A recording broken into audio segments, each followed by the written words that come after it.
شوط اول من وجهة نظري، يعني انا من فترة كبيرة جدا ما شفتش الاهلي في الشوط الاول بيقدر يستغل الفرص اللي بتجيله بالطريقة دي.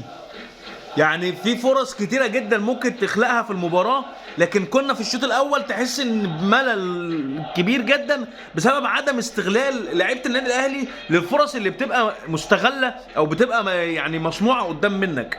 فبالتالي بتلاقي ان انت بتطلع الشوط الاول 0-0 مفيش حاجه. هتقول لي يا عم انت هتعمل يعني هتعمل اختياراتك او هتعمل مثلا تقيم لعيبتك او تقيم الشوط الاول على مودرن سبورت. لا مش هقيم على مودرن سبورت، بس الطريقه واللعب والشكل.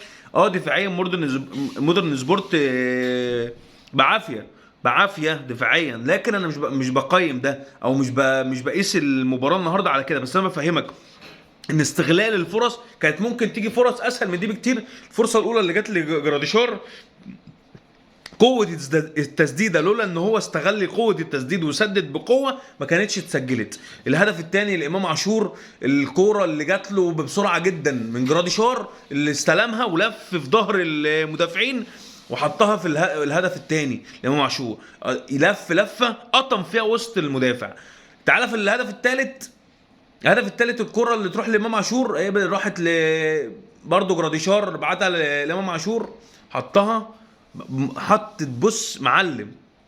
فبالتالي انت بتستغل عندك لعيبه قادره انها تستغل. وامام عاشور ركله الجزاء يا ابني اللي انت ضيعتها، انا شايل لك عذرك، ليك عذرك وليك اقول لك ايه، ليك حججك.